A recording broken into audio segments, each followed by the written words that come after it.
Assalamualaikum dan salam sejahtera. So, ni first video YouTube lah, channel DNA Saham. Siapa yang tak kenal lagi, nama saya Nazmi Afiq. So, kalau kat Twitter, username Nazmi Afiq _ Instagram Nazmi Afiq _ juga. TradingView Nazmi Afiq, tak ada underscore.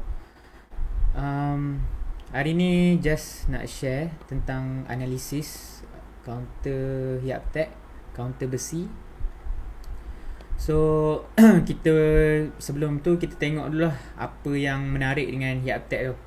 Yaptek ni kan, first kali, okay, untuk Yaptek ni yang menarik dia sebab, okay, first kali kita try buat analisis lah. Kita fahamkan dulu dia punya stage analysis.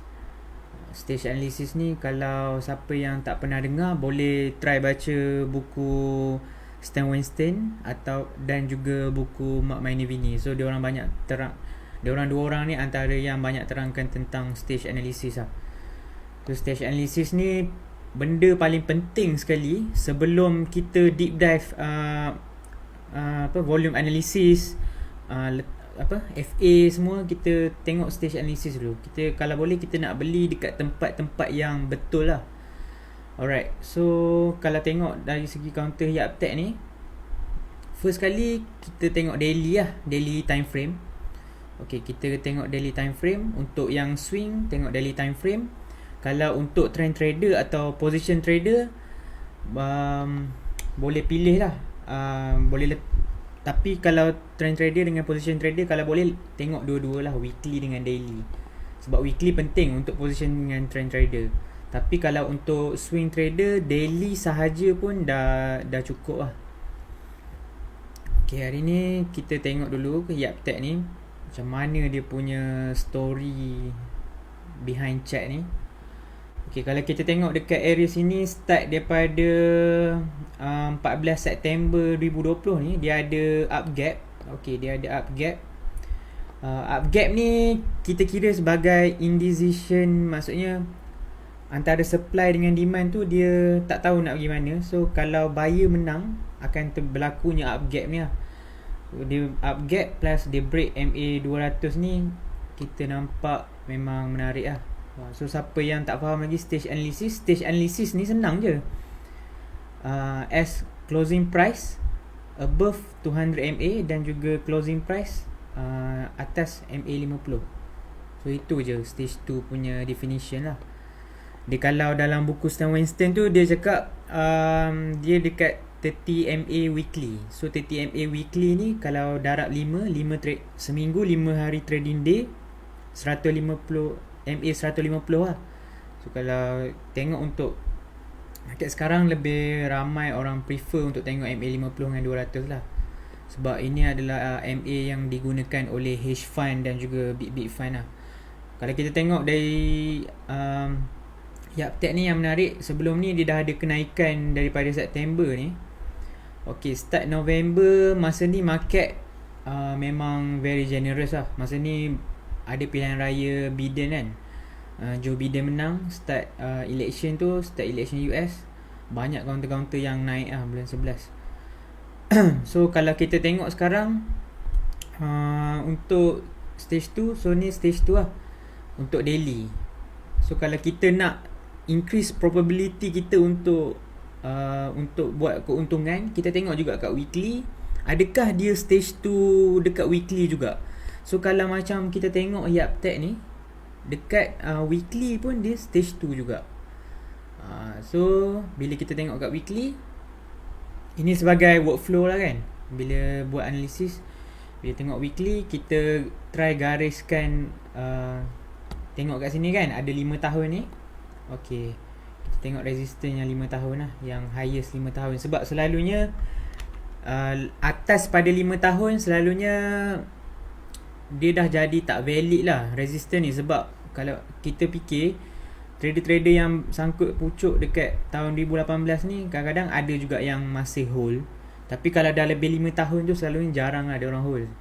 Nak macam retail trader macam kita ni, yang tak ada capital terlampau besar, selalunya kalau dah lama tak gerak, memang terus jump counter lain lah kan.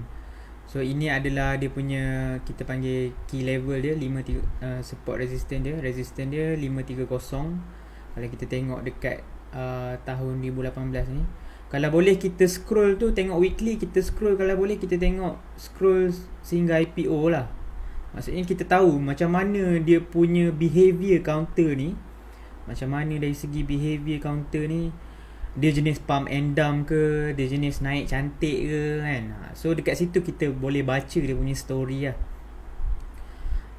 Okay, yang menariknya tentang YapTech ni, okay, kita tengok daily, kita tengok weekly tadi dah stage 2.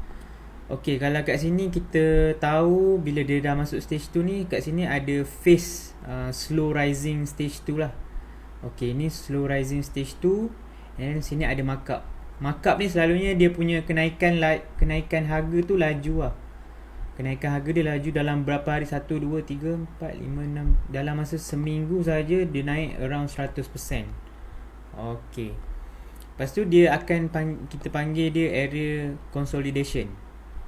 Okay, area consolidation. So yang ni kita panggil area consolidation lah. Pada yang belum baca lagi kan, Trade Like a Stock Market Wizard, boleh try baca. Memang very great book, boleh tengok. So kalau kita tengok dekat sini, okay, bila saham, bila ada satu counter buat kenaikan macam ni, bila dia jatuh terus macam ni, kita kalau boleh, kita tak nak masuk terus dekat sini. Sebab kita bukan, kalau boleh, kita bukan nak masuk yang paling bawah. Kita bukan nak masuk yang paling bawah. Kita nak masuk dekat area yang, maksudnya area-area yang tepat lah. So kalau dekat sini kita nampak dari segi dia punya apa, dia punya kejatuhan tu agak tinggi, dia punya retracement tu agak tinggi. Boleh nak masuk, tapi untuk short term lah, untuk maksudnya short swing boleh tengok kalau sini 33%, dia akan naik, tapi dia punya kenaikan tu dia tak sustain lah, dia tak lama lah. Okay, kalau tengok kat sini, kita panggil base ni. Okay, tengok kat sini, kita panggil base 1, 2, 3. Alright, kat sini kita panggil base. Bottom of the base ni kalau tengok volume very low lah. So ini tanda-tanda yang seller dah berkurang, seller dah lemah, supply dah kurang. So bila supply dah kurang, ada demand sikit pun dah start boleh naik lah.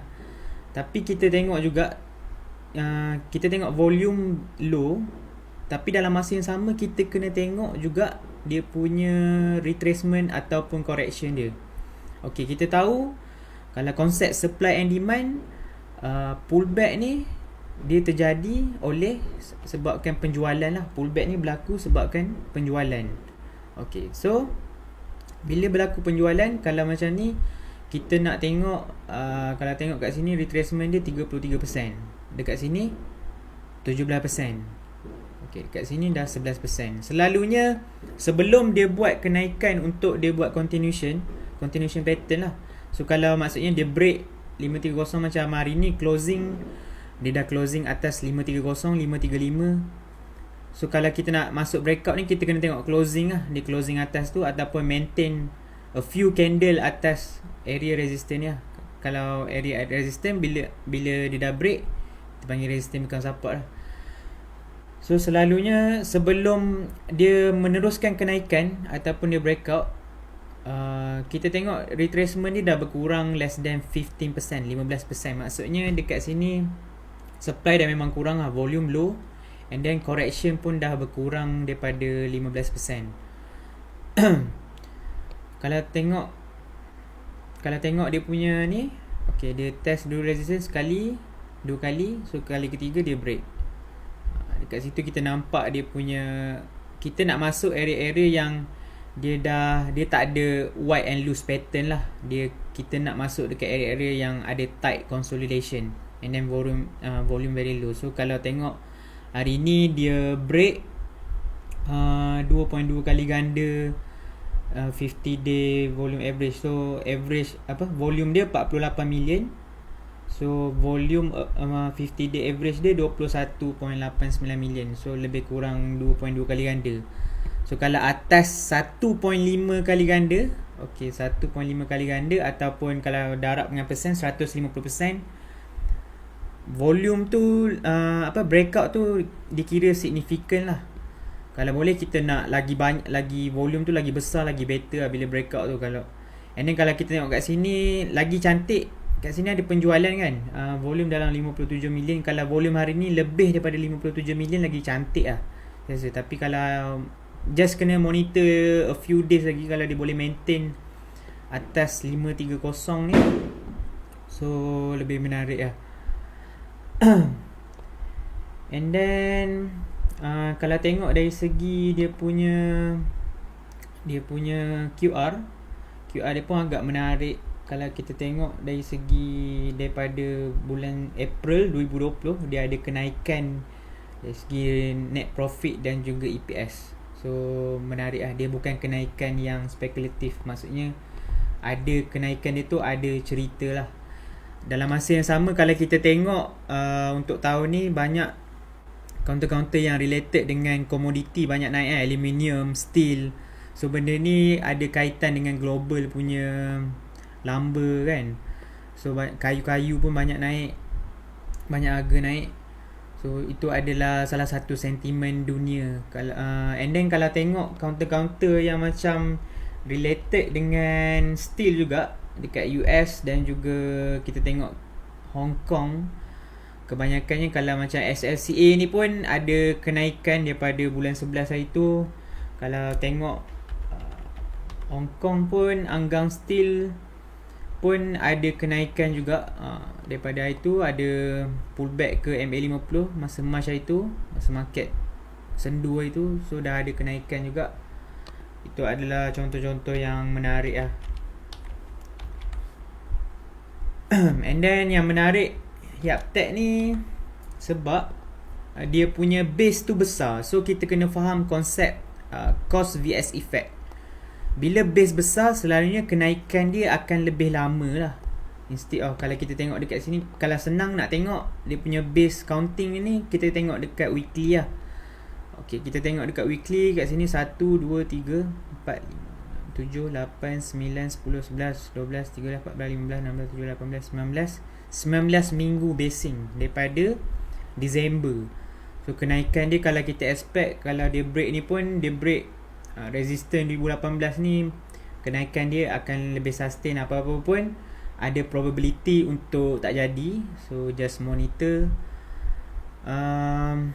Just itu sajalah untuk perkongsian hari ni.